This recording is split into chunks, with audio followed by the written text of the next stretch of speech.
I want to point out one inscription because a number of you have brought this up. And this is the inscription that is at the Huma al-Numur site, which is northwest of Taif. If you all remember, Taif is that town that's up on the Western Plateau. Here is a picture of it. Here's a map of it. It's just maybe about 50 miles. Some say maybe 40 to 50 miles away from Mecca. It is along the Western Plateau where Dr. Patricia Qur'an realized the trade did go. And it's saying you need to go to the Islamic Awareness website, because here it's very clear on the Islamic Awareness website that this inscription gives us the date that the Masjid al-Haram was rebuilt. Rebuilt or built? What does it actually say on the inscription?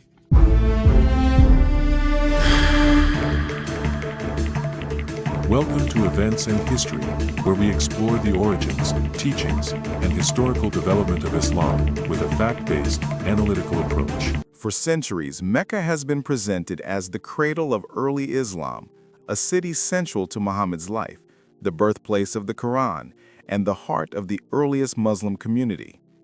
But what if that entire origin story is far more recent than most people realize?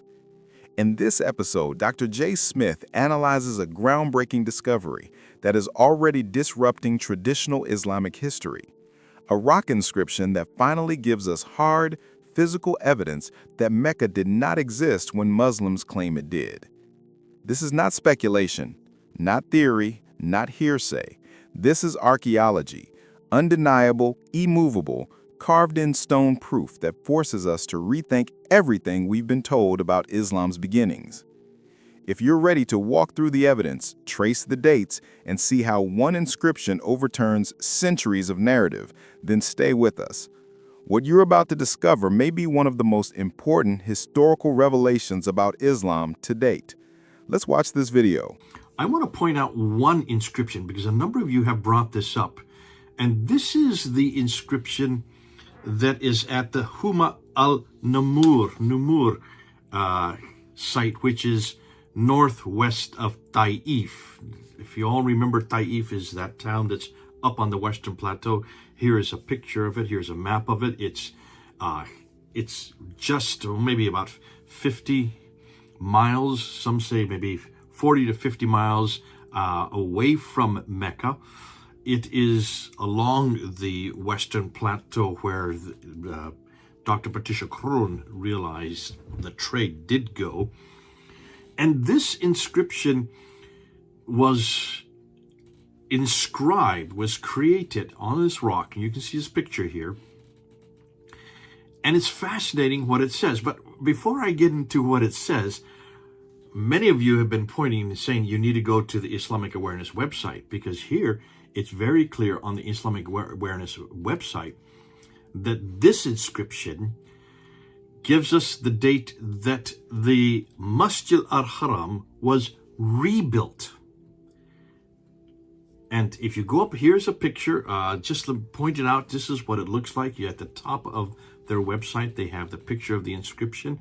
Then they have the writing in the archaic Arabic that would have existed in the late 7th century. You can see there are no diacritical marks, no vowelization there. And then they've written below that in modern standard Arabic.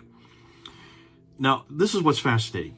It's obvious that the Islamic Awareness website has a problem here. And you can see this is an apologetic, because the inscription itself does not say what they're saying it says. And the great thing is they have made a mistake. They have actually put it on the very site. Just look at the Arabic that you see there. There are 9 lines. Particularly look at lines 7, 8, and 9. Here, I'll just put a box around them. But let's look at the English translation for that, because what the website says is very fascinating. The website says that this is the first independent documentary verification that the reconstruction and remodeling of the Al-Masjid Al-Haram in Mecca. Okay, that's how they have pointed to this inscription, of the reconstruction and remodeling of the Masjid Al-Haram.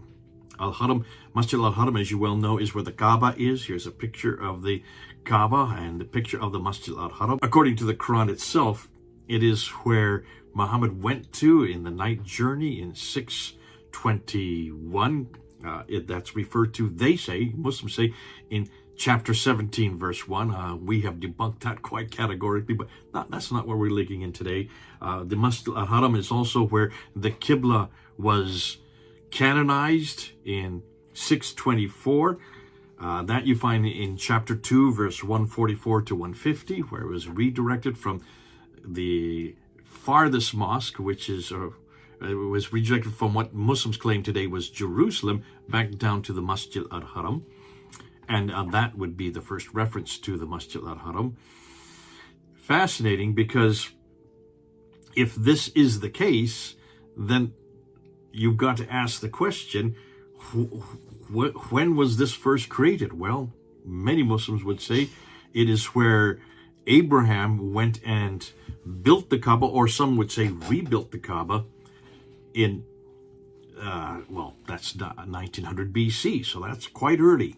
And it's also where Muhammad lived and spent his first 60 years, from 570 up till 622, when he then moved up to Medina, right there in Mecca, very close to the Masjid Al-Haram. But here's what's interesting. If this is the case, it's a pretty old building. It's a pretty old place. It's been around since 1900 BC. Some would even suggest that maybe it was there when Adam and Eve came down from the very beginning of humanity. But nonetheless, it's very, very old, right? Until you get to this inscription. And when you look at this inscription, suddenly everything comes out of whack. Because let's read what it really does say. The Islamic Awareness website said it was it was reconstructed and remodeled. In what year? Well, it says right at the very bottom there. Look at the year. In the 78th year. That's in line number 9. The 78th year is, if you start with 622 as the Hijrah, the 78th year would make it between 697 and 698. So it's at the time of Abd al-Malik. He is the emperor at this time. It is during this time that it has been rebuilt or built. What does it actually say on the inscription? According to the Islamic Awareness website, it's rebuilt. And that Abd al-Malik was the one to start that rebuilding process around 695, and then it was finished in 697, 698 is what they're saying. But that's not what the inscription says. And what's fascinating, when you look at the Arabic, it's very clear that the word is built, not rebuilt. It was built in 697 to 698. How do we know? Well, look at this word here. I'm just going to put it in red there. Look at that. I'm circling it in red. Notice it's this word here, and this is the word that we're going to look at.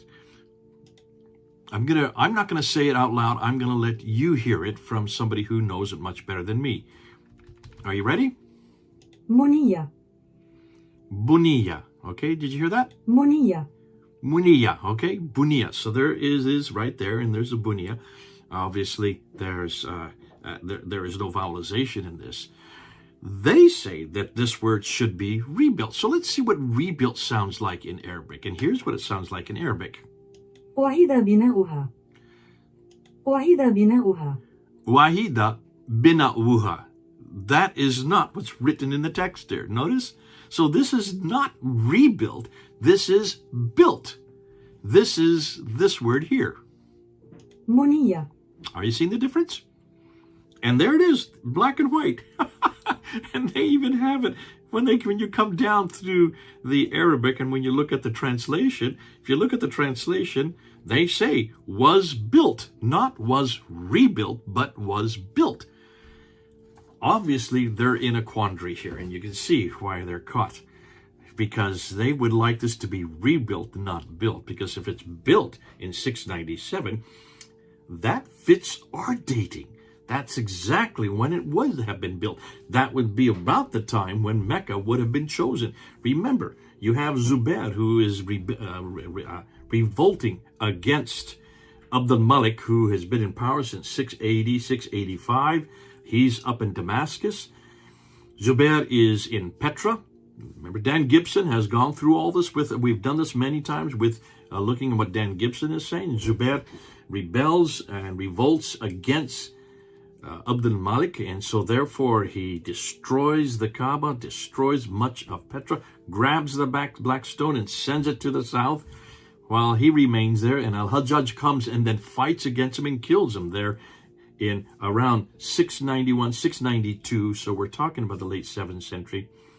But now, the black stone is in the south. The pilgrims are following where the black stone goes because that's where God's presence is. So they're following the black stone. Obviously, they've got to put a structure to put the black stone onto, or into, in this case, onto. And so they build the Masjid al-Haram, according to this inscription, 78 years after the Hijrah, or AH, which would make it 697 to 698. That's exactly when you would expect it.